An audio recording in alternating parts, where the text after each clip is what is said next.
Hi, good afternoon, good evening, and welcome to today's webinar.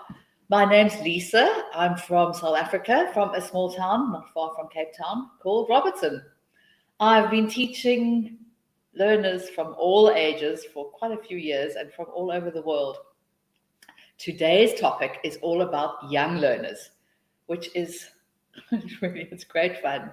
All right, so first up, we will have a bunch of slides, and I'll go through the slides and we'll talk about it. And after all the slides, there is a time for questions and answers. So keep all of those questions you have in mind, and after about half an hour, 25 minutes, then I'll open it up for questions and answers. You also are welcome to type in the chat and say who you are and where you're from. And generally we have a load of fun, and people are here from all around the world, and we all go through this together. All right, great. So, as I said, teaching young learners. Okay. What is a young learner? I'll greet everyone afterwards and say hi. Otherwise, I get very distracted and go, hi, and then I lose focus. So we will focus on the slides and the topic, and then I'll chat to everyone afterwards. But you are still welcome to say hi in the meantime. Okay, a young learner. So young learners, it's quite a broad term. Sometimes, differ. So sometimes the most common age range of a young learner is sort of primary school and even up through to high school. So YL, young learners, it's a broad term. EFL professionals sometimes differ in opinions as to the age range it represents. Okay, so there's also, so generally we're talking about students aged between, from young up to about 16. And then there's even another category, which is very young learners, which is sort of between 3 and 6 years old. I think I've even taught someone who was like 1. It's not fun. Anyway, and over 13s obviously are called teens. So it's basically junior school, primary school, and middle school, high school that we are talking about. Perfect. All right. As I said, the very young learners, VYL, those are the babies. So that's kindergarten or preschool. Quite a challenge, quite a challenge. All right. Some important points to keep in mind. Just because you're teaching young learners doesn't actually mean that they will be beginners. So sometimes young learners are quite advanced. You might find a 6-year-old whose English is pretty good. So just because they're young doesn't mean that they are beginners in terms of the language. So the two are not always together. And they're not always young and a beginner. They can be young and quite far ahead in their English speaking journey. All right. It's not that common, but it can happen. So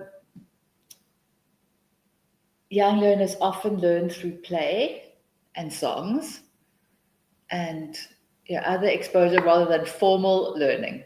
So obviously pictures. I'm already thinking they're often more visual, and it's not all word based. Young learners can practice all 4 skills to some degree. So they can, depending on how young, but reading, writing, listening, and speaking to varying degrees. So it really will depend. All right. How are young learners different to adult learners? How is it different? Did we count the ways? I think it is different. And also the same. And also the same. So I've taught a lot of I've really probably taught more young learners than adults in my career. And I still teach lots of kids. And although it is different, as I say, it's also the same. So it's a combination of differences and similarities. All right. But here are some of the differences. Obviously, young learners have a shorter attention span. So an hour-long class would probably be a bit too much. They're also much more energetic, usually, more likely to express big emotions. Yeah, I suppose their filters haven't quite been set up yet. They are more in need of entertainment. So the lesson can't just be, you can't just teach them. You have to keep them entertained and involved and engaged the whole time, which is obviously something to concentrate on. They are more demanding of your attention as a teacher and praise. They need to be told the whole time that they're doing well.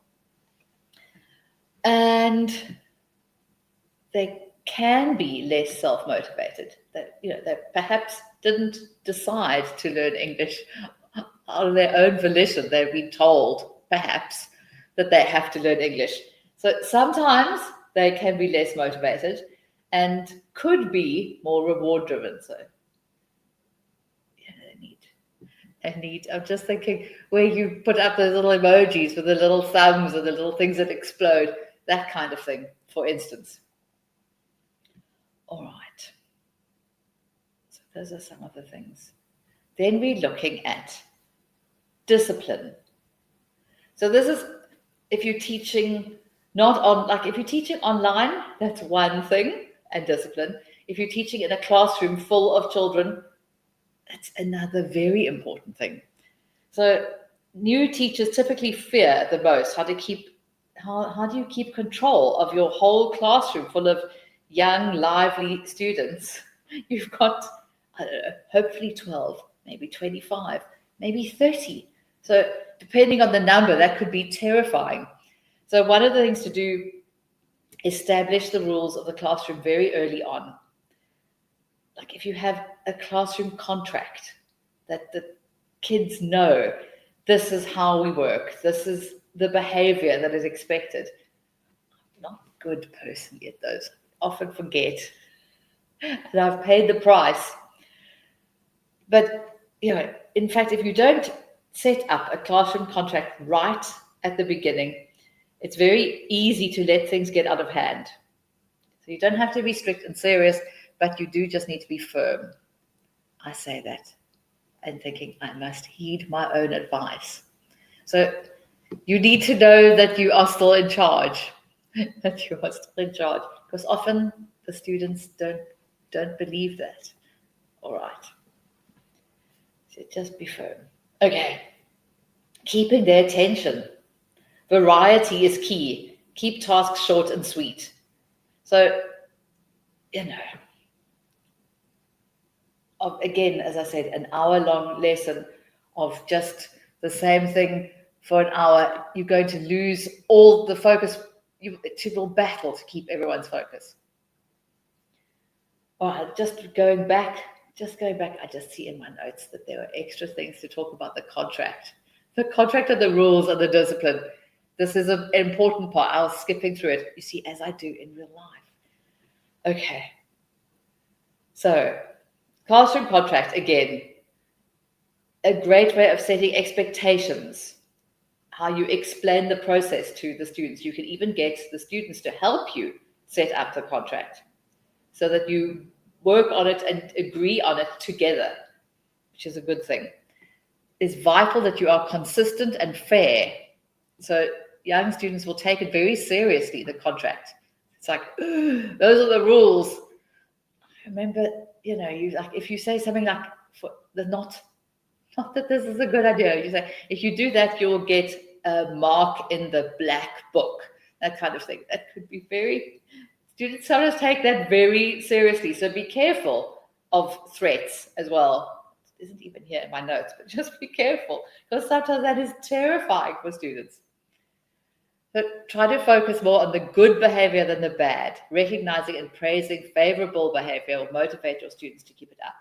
If you want to keep a reward chart, it's a nice option. Stickers are always good. But be careful. If some students are winning all the time and others aren't, that could also lead to some issues. And I think rewards are good. If everyone behaves, you'll get sweets at the end of the term, that kind of thing. In theory, it works. Again, I'm thinking of my own experience. All right.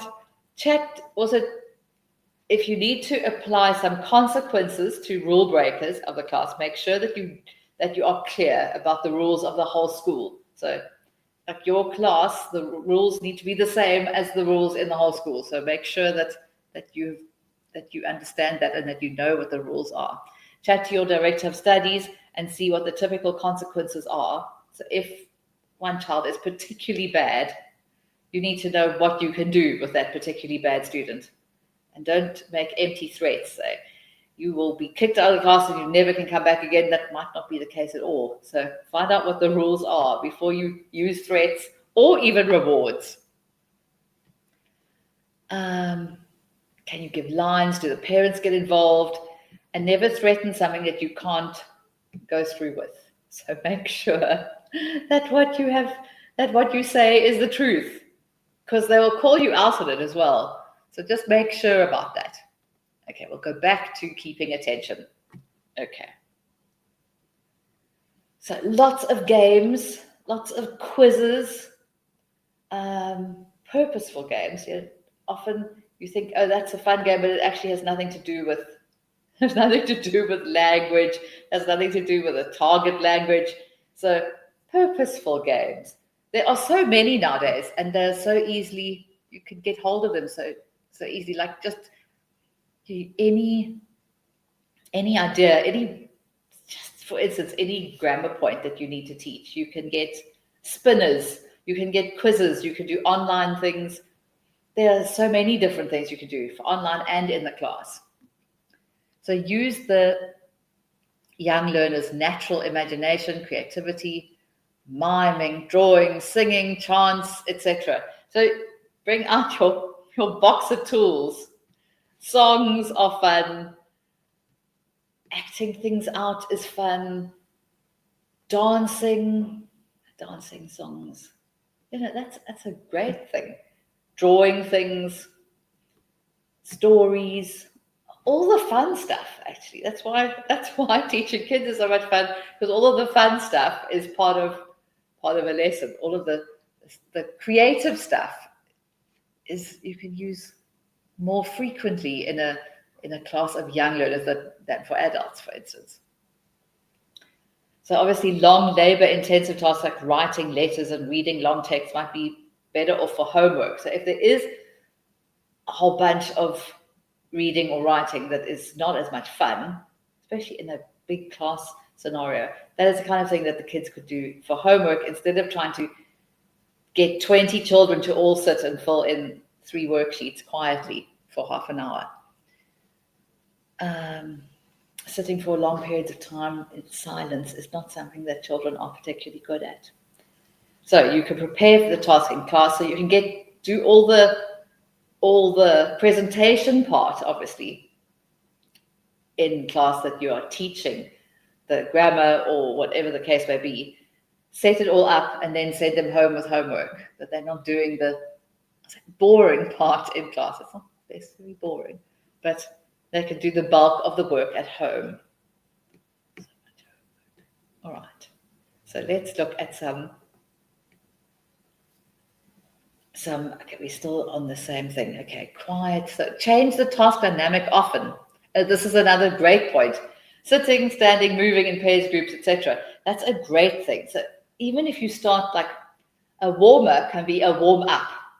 You get some of that excess energy, try and work some of that off before they even start. So a warm up or warmer in a young learner class doesn't even need to be necessarily on what you're teaching. It could just be everyone literally warms up, gets rid of some of that extra energy, and then they sit. Then they're up again, moving. So you have this is a pair work task, and then they sit down again. This is a group work task. This is everyone stand up, sit down. So you can always like catch people's attention again by changing the dynamic in the class. alternate quiet tasks with noisy tasks. So a little bit of quiet time. Then everyone can run around and scream and then come back to normal again. If possible, have a designated play space and a workspace, depending obviously on the classroom. And again, now if you're teaching online with one child, you maybe only have them for half an hour for a lesson. So it's in some ways there isn't a space for play because you only have them for 20 minutes. Some lessons for kids are even shorter, 20 minutes, half an hour. So you have to do that all within a shorter space of time. That's again, as I say, online. And as I said before, leave writing long reading texts for homework.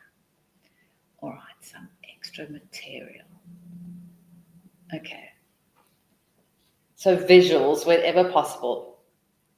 So this perhaps like specifically for young learners who are also beginners and maybe their reading skills are not great. So pictures, flashcards, drawings are going to be your best way in. Especially you've got a 6-7-year-old who can barely read. Pictures are really you are doing show and tell. Worksheets you find online, read through worksheets that you find online thoroughly in advance just to see, is this suitable? Yes, even worksheets you think are great, you find something online and then you look and you go, that seems lovely and that is what you're teaching, but what that is about is not at all suitable by young students. I was thinking marking assignments, there's a certain worksheet. It's for the first conditional that a lot of people use, and it's about some guy who argues with his boss and gets drunk and doesn't want to drive home.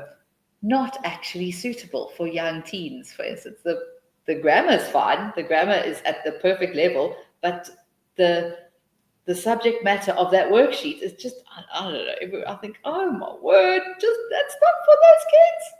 So ensure content is age appropriate. Always.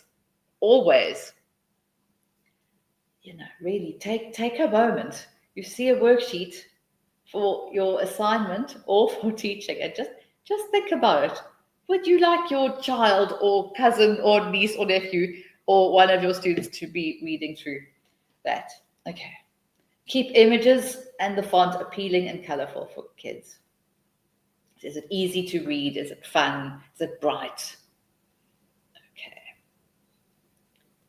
All right. So, definitely. Every time you find a worksheet, just actually read through it before you just think, oh yeah, that's fine.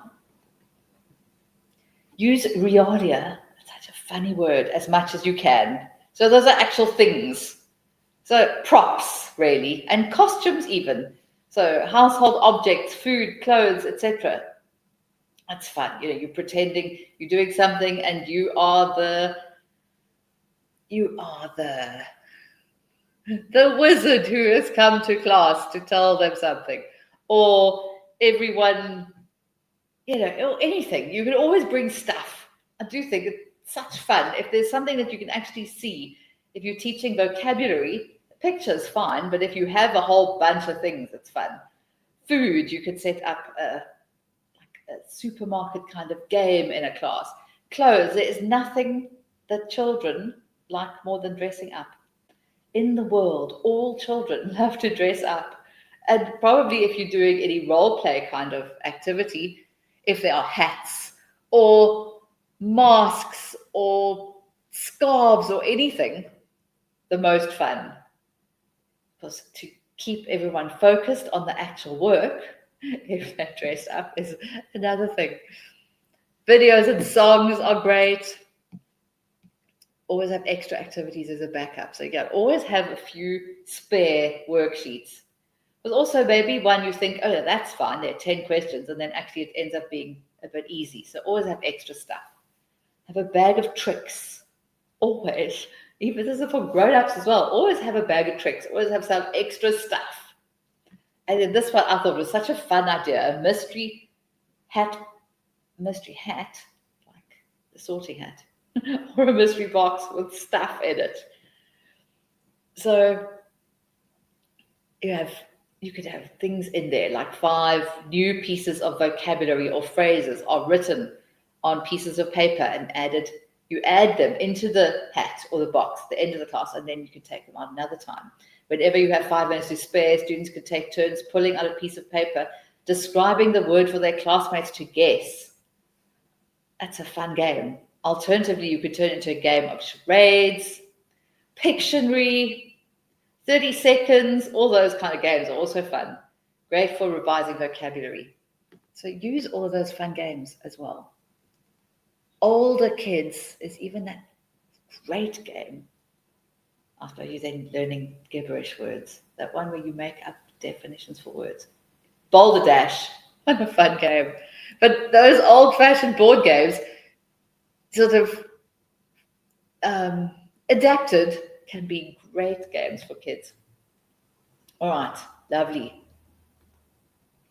Okay, the young learner teacher's role. Keep the TTT, so in this case we are saying the teacher talk time. Careful of your teacher talk time, that doesn't take over. Concise, so keep it small. You're always trying to get the kids to talk more than you. Graded, make sure that you are speaking using the correct words.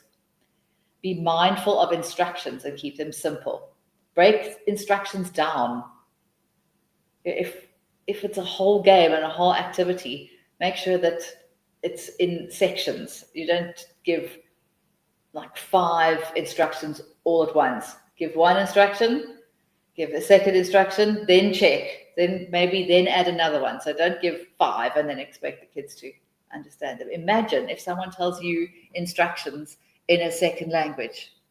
I often think in a second language one can understand all sorts of things except for instructions. So keep that in mind. Always give instructions in little bite-sized chunks.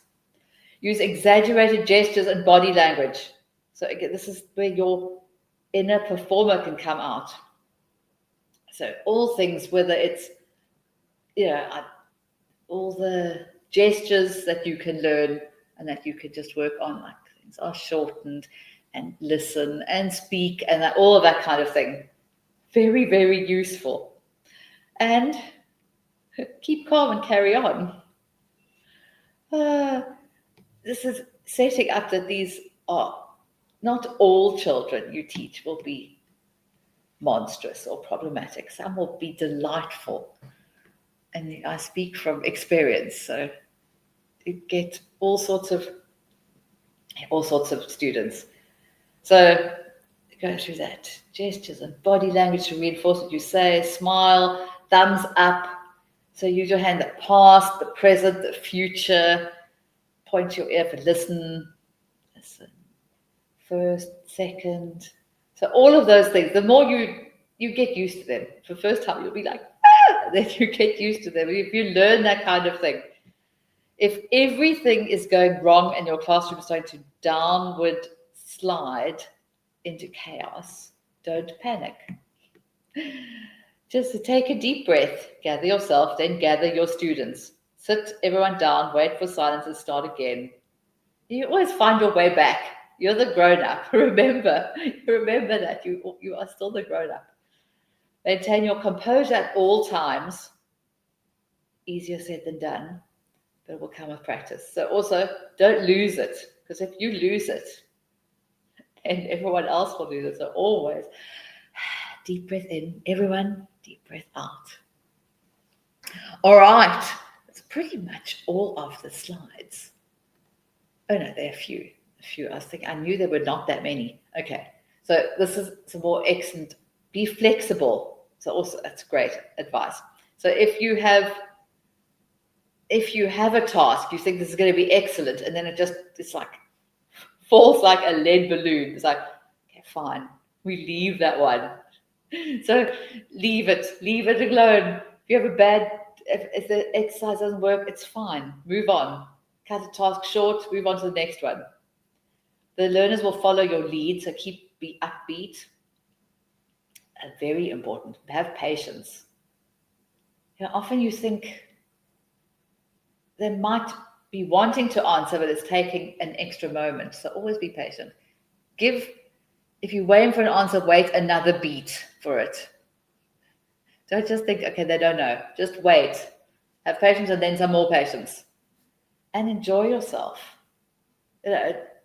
Challenging, but incredibly fun. I do believe that. I'm a firm believer in teaching kids and knowing how much fun it is. It really is. It also gives you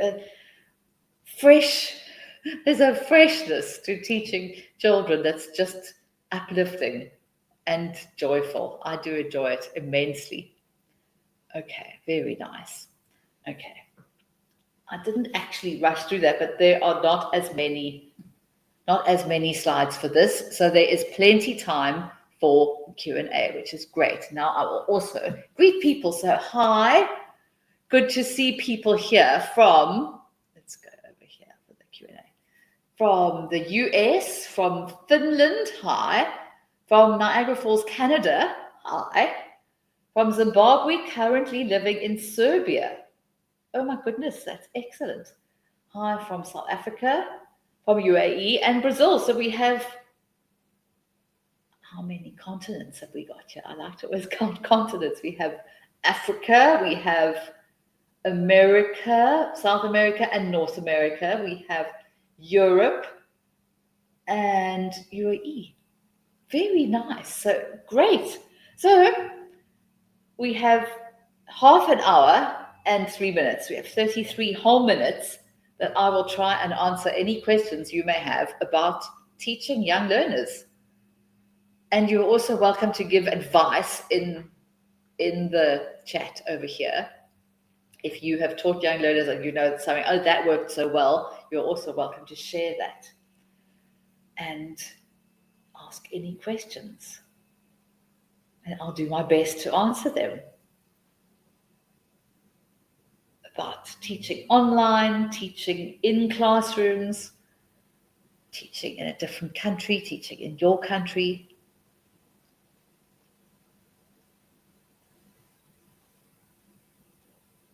Okay, chatter, there we go. Hi from Germany, hi from Tunisia. I love it.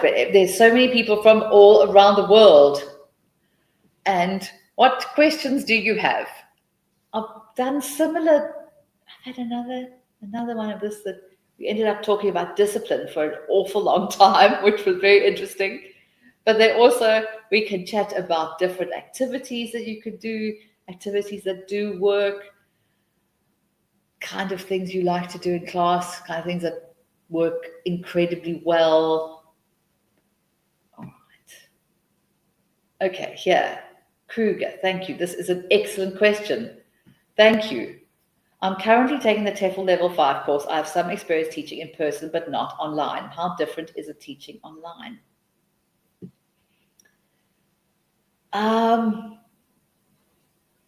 Great fun. Teaching online, teaching a whole class online, I've not done as frequently. I have done more lessons with one-on-one teaching online, and it is great fun. You get to know your students. So often, like if you have some students through Preply, for instance, then you'll teach one-on-one online. If you don't want to travel, you want to work from home in your comfy pants from your bedroom or your living room or your study, then teaching online is great. And teaching kids online can be variation. Great students, some who were absolutely amazing and got everything, some who were tiny and maybe you couldn't imagine why their parents making them learn English when they're so small. So it's variety, but it's great fun. So there are differences, but it's not completely different. Like everything you know, all your skills that you have from teaching in person, you will use online as well. There's just one or two extra online things that you need to add to it, but the skills you need and that you have are the same. Very nice. Hi, Helen from London. Great, more people. Is it easier to teach one-on-one online? I think it's more controlled. You know, one child being naughty as opposed to 15 children being naughty is obviously less challenging. But sometimes you like, depending, you know, they're different issues. I've had, I think of an older, she's like a teen student, for instance. I don't teach her anymore. I don't ever know who she is, but she really did not want to have lessons. So her parents obviously wanted her to have lessons, and she used to just make herself, she would put on one of those filters so I couldn't see her face. She would turn her microphone off, and I would be talking and trying to teach. It was like a fried egg for half an hour, and that was a challenge. But usually it's not that. So other than that, one student a while ago, usually students online are fun, and it's fun. So I think there are some things that would be easier. As I say, one at a time is often easier. Not always. That girl, I don't even remember her name, so no one will ever know who she is. All right, very nice. Okay, here's another great one. I missed the part where you talked about discipline. I like to understand how to discipline young learners with love. So what we mentioned, I won't go into it completely, but it was before you even start is to set up rules and like a classroom contract. So you can even set up the classroom contract with the students. So you say, we will speak one at a time. You put your hand up, and if you misbehave, you can sit on the naughty man. So, you pick your rules and set them up with your students right at the beginning. But I discipline young learners with love, 100%, absolutely. But Lisa, I agree completely. You don't want to be the mean one. So absolutely, just as long as there are rules and everyone knows what they are, and they are understood, you are most of the way there. Great question. Another one. But opposite that everything should be fun all the time. Important also to concentrate, be silent, read and listen to the others in learning and otherwise in life. Yes, absolutely, Anu, 100%. Fun and with love, within reason. You can't, the whole world's not all singing and dancing. Unfortunately, we have to have quiet time, and quiet time can also be fun. Reading is the best fun in the world. So a balance with everything. So as I said as well, you jump up and down, and then you sit down. Everyone draws a picture and fills in the word. Is just as much fun if it's just done for a little while. So yes.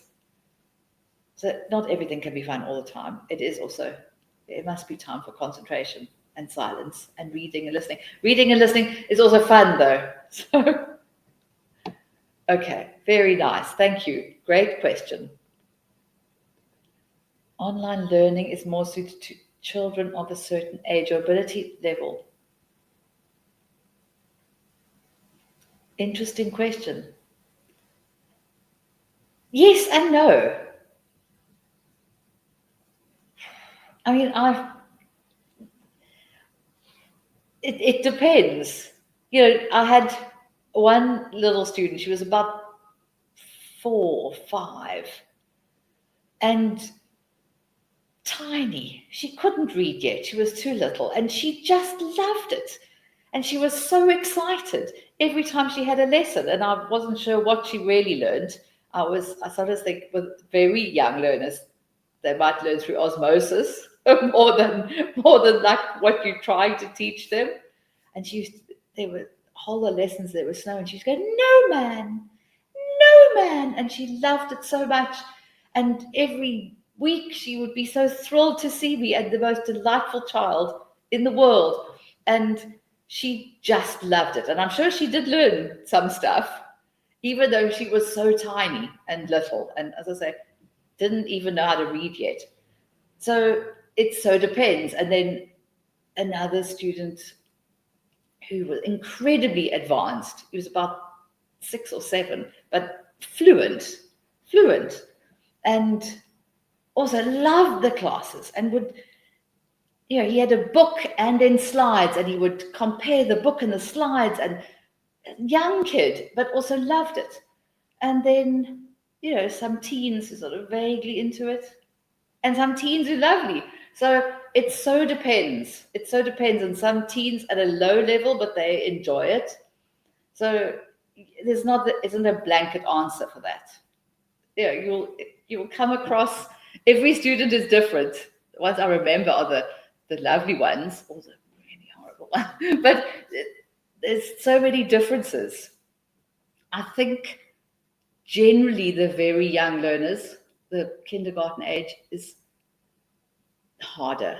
I really do. I really do. And then you think maybe teens are problematic, but they can be amongst the most delightful people you've ever met. You really get some lovely, friendly, open, joyful teens. So it so depends, and beginners and advanced. So there isn't just a yes, no for that. But great question. All right. How to behave around kids to make them more comfortable and engaging. I just think behave with kids as you would with adults, within reason. But I mean, don't baby them, and enjoy them.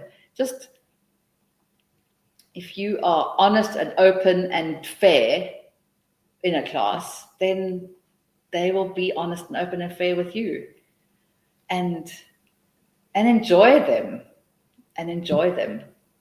I always have, which is why I love teaching kids, because I I'm really old, but I'm like, when people say you've got such an old soul, I'm not like that. I've got a young soul. I'm old, but I get on so well with kids.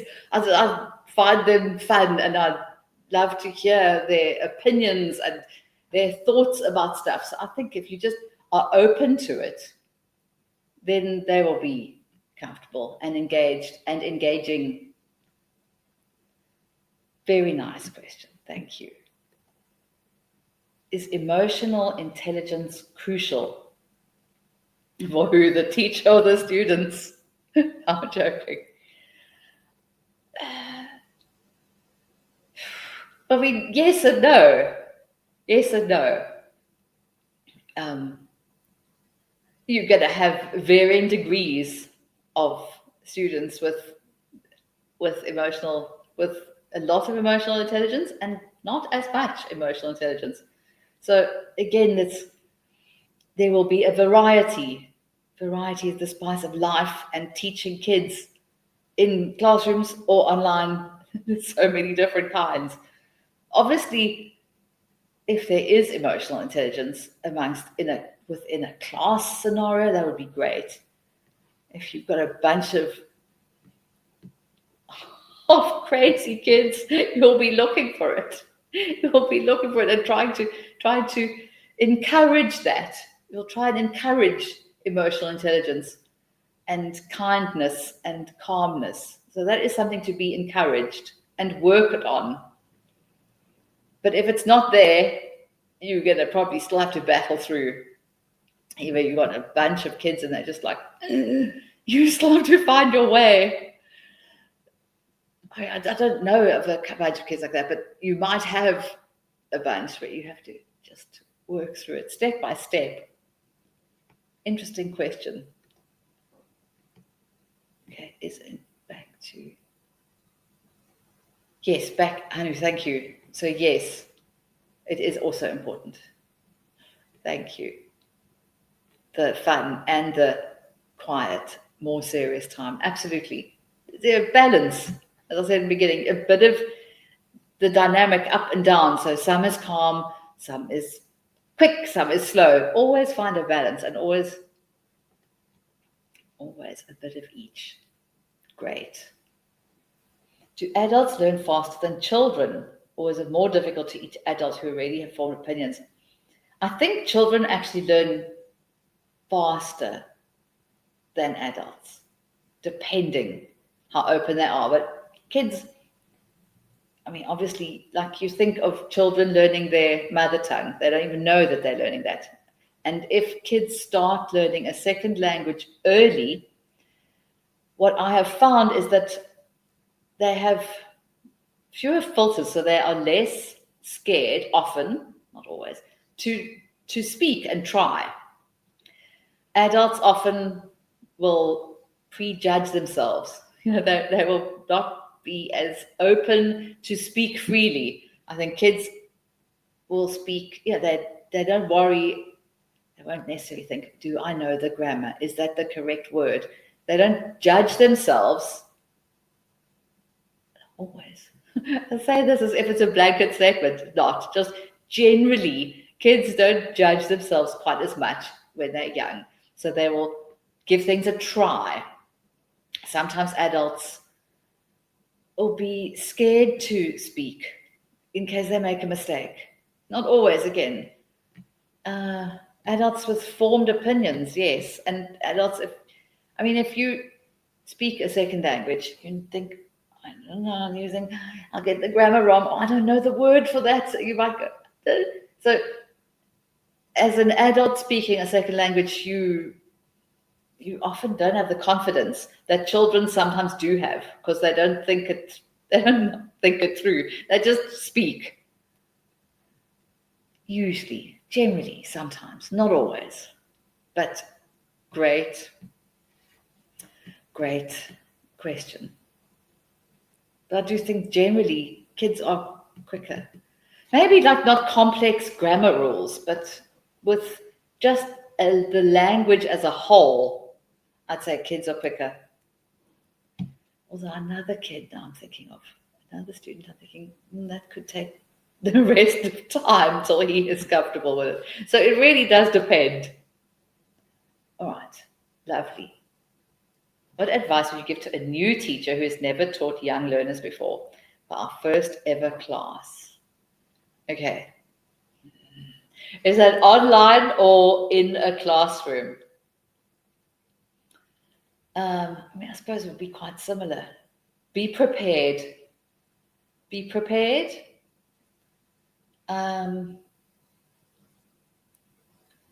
Obviously find out what level they're at. Get all your stuff ready. Get your bunch of tricks, your syllabus, your things, your songs, your lesson plans. Get everything ready and know that. What I also have found over many years of working with kids, find out what kids like. And it doesn't matter who you teach, if they are in South Africa or America or Vietnam, like they all like the same toys. Actually, they're those weird things with the teeth. No, I just can't remember the names. The Chinese toys with the teeth. And kids from all around the world all love those creepy little toys with the teeth. And like kids all still love Pokemon, even millions of years later. And then older kids, different countries and even teens still love Harry Potter, for instance. So find out what kids like. If you have your own kids or you've worked with kids before, then you sort of keyed in. But I would spend a bit of time finding out what kids like generally. I mean, you don't have to know exactly, but just that you have an idea, so that if children are talking about whatever, that you aren't like, huh? I remember one kid going skibbity or something. I'm like, huh? I'll quickly Google it. And, oh, okay, now I know what you're talking about. Or what games do they play? So if they are 6-year-olds, find out what 6-year-olds are into. If they are 14-year-olds, find out what 14-year-olds, so that you just have a you know where they're at. Because I do think that that's important, and embrace that and find it fun. Because if they're all into games, then maybe play the game, find out what is this about, so that you are not one with them, but then you just know what they like, and that you can then if they're being badly behaved, and then you can sort of bring up something that they're interested in, you'll attract their attention. So sort of get to know them before and during, and you never stop learning as a teacher. The more you teach, the more you learn yourself as well. Like, that lesson didn't work, those kids hate that, kids love this, we could sing songs for an hour, so whatever. So you just have to find. Okay, very nice, and good luck. Good luck. Good luck in a good way, not like good luck. Good luck, enjoy, have fun. All right, another good question here. When it comes to tone of voice, in what voice tone should I deliver the lesson? I would not want to make a patronizing impression, even if they're younger. No, not at all. I don't think I'm different with kids or grown-ups.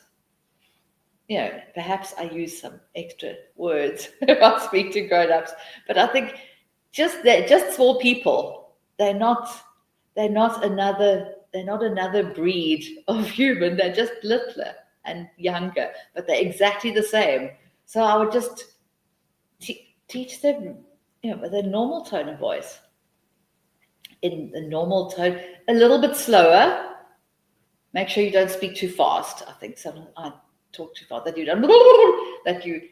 you find a good pace to speak. That you can see that the kids are following what you're saying.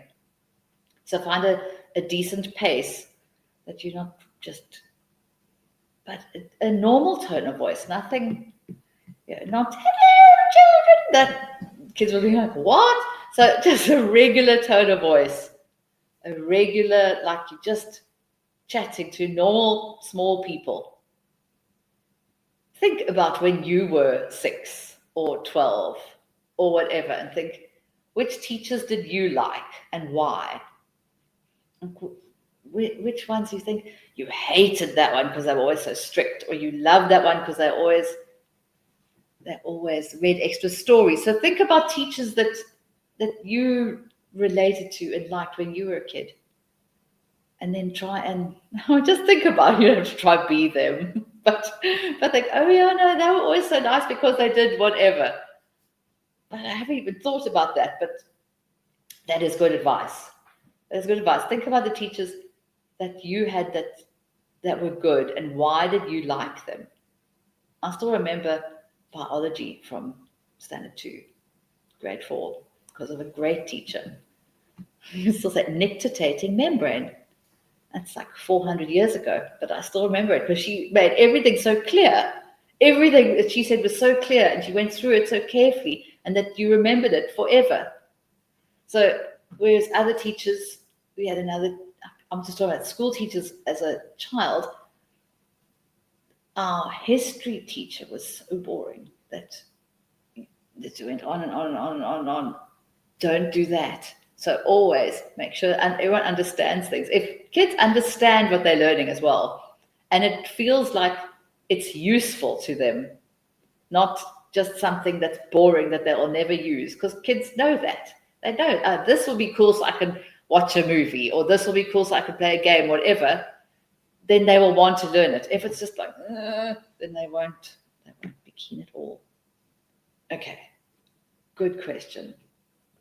Here's another one. Any resources for lesson planning for young learners that you would recommend? Google is huge. It's huge. And, you know, if you Google ESL young learners worksheets, ESL young learners grammar, ESL free lesson plans, there's so much. There's so much. And you'll find some stuff that works and some stuff that you're like, oh no, that's awful. And, you know, there are, in the assignments you do, there are often links to things, or in all your units as well. So go to the TTA places where often they give you links. I can't think of any specific ones now, but there are often places where it says, like, for instance, your the L3A assignment. There are links in that unit and to find stuff. And in the L5B assignment, again, there are links to things. Both of those are for young learners. That's why both of those assignments are for young learners, which is why I mentioned them. But there are links on the TTA web page that will take you, and then also Google.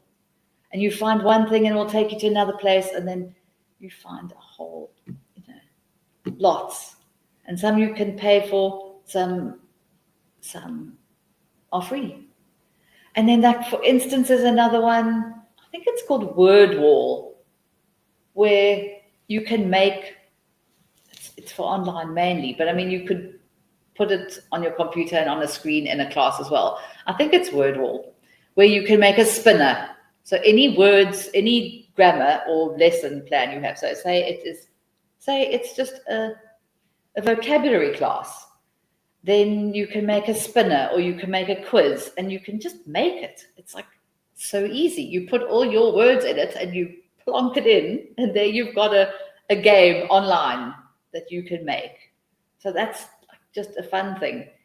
And that's the grammar, and then you think, okay, and then you can have a quiz, and then it can be a gap fill, or it can be a multiple choice. So you can make your own worksheets, which is fine, and quizzes. And as I say, that's for online is great, but also you could have that on a whiteboard or project it.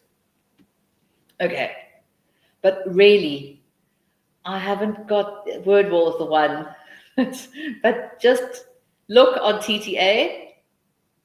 If you just go into the page and search, and then you also can send a ticket to the tickets, and also someone will help you and give you another set of places to look. But Google also has lots, as you know, the world is all there. Online, the optimal size of a group for young learners, 4 to 6 or something else. Online, I don't think any more than 6 in a group, because that's a lot. That's a lot. To keep track of 6 students online is, well, it's not impossible. It probably is easier than them running rampant in a class, but because they can't all chat at once, you've got raise hand option and breakout rooms and that kind of thing. There are all sorts of fun things you can do. But 4 to 6, I think 4 to 6 is good. I think 4 to 6 is good. I have taught fewer group classes online than one-to-one online, like just one at a time. But it's quite fun. It is fun, a group of kids online. But the distraction from one child to the other could be, that. I don't know if you've ever taught people online and kids online, and they put those filters on. Next thing you're teaching a pirate or a piece of cake or a talking strawberry. So you have a lot of kids, and then they're all weird things, and you have to keep track. So definitely not more than 6 to keep track of all of those would be, I think, quite a challenge. Quite a challenge. Fun though.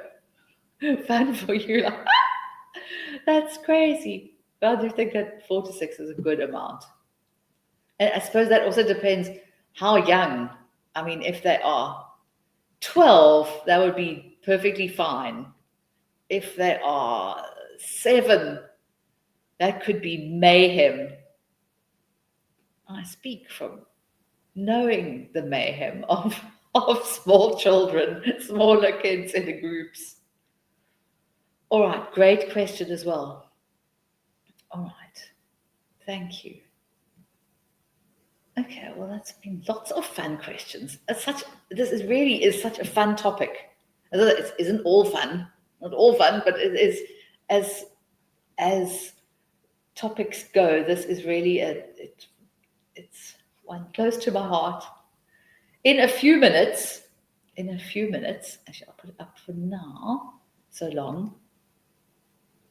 because we only have 5 minutes left. But in a few minutes, I'll put it like this. Okay, I see another question, so I'll put that up anyway, but I'll go like that. Okay, great question as well. Which portals are used to teach online? Magic portal. No, there's so many. Zoom is a very popular one, especially since COVID, where Zoom became very, very popular. Zoom, you get half an hour if you're on the free Zoom. If you want longer classes, then you have to pay for Zoom. But there are lots of things that you can do on Zoom, like breakout rooms and screen sharing, etc. If you get a job through Preply and you get some students, then Preply has its own portal and online thing. Google Meet is a great one. It's free and you can have lessons that go on forever. And it's very easy to use. Google Meet's fun. But if you have a free Google Meet, there are things that you can't do either. So you actually have to have a paid Google Meet if you want to record the lesson or if you want the breakout rooms. A free Google Meet, you can do a lot of other stuff though. And there are others. There's Microsoft Teams. And then often if you get a job, for instance, working for a school online, then they will have their own there's class in. So different schools, say you get a job at a school in Japan, then they will probably have their own portal. So then you will be part of their portal. If you're a private teacher, then you will use what you like the most. But often, for a school, they will have their own one that they use. They're similar. They're all similar to use. You take a day or two to work them out, but they're all similar. Zoom was a bit funny because it's different to Google Meet, so they're not all the same. It take a few days to get used to a new one, but they're all similar and can all be mastered eventually. Lovely questions. So many great questions. I hope this has been helpful. I know I talk too much. I talk too much. I teach. I talk too much all the time. But hopefully this has been quite useful. Okay, so now we will thank you, Nina. Thank you. All right, let's get that away and go back to this survey monkey link. Oops. I've disappeared. No, there I'm back again. Okay, that's such. There we go. All right. So there is this little thing, a survey monkey. If you don't mind taking a minute afterwards, just to tell us what you thought of this webinar. Say if it was useful. Say what other kind of topics you would like us to do. If you think I really wish I could find out more about whatever, then let us know. And all of the webinars that have been recorded over the last little while, a year and a half or so, are all available on the TTA YouTube page. So if you are busy with an assignment and you want to check what's going on with L5C, then there are webinars. L3B, all of them. There are lots, all of the webinars, and they're not even just one version of it. So there are a bunch of us that do them. So me talking too much or other people not talking as much nonsense. So there are different people, and there are webinars about teaching online, about teaching beginners, about all of the assignments, about teaching overseas. So lots of great webinars. So you can just go to the TTA YouTube page and go to, I think it's videos. I think you go to videos. So thank you so much. I always enjoy this immensely. It's so much fun. I forget that I'm talking to everyone, just can only hear me droning on, but it's always so great to have conversations and chat to other people and share ideas. So I always think it's so helpful. And I always feel like, oh yes, I should try that afterwards. So thank you. Thank you so much. So enjoy the rest of your weekend. the rest of your day or afternoon or evening, depending on where in the world you are. So thank you. I will put up the link here as well. So one covers the other. So I don't know how useful that is, but thanks. All right. Thanks very much. Okay. And bye.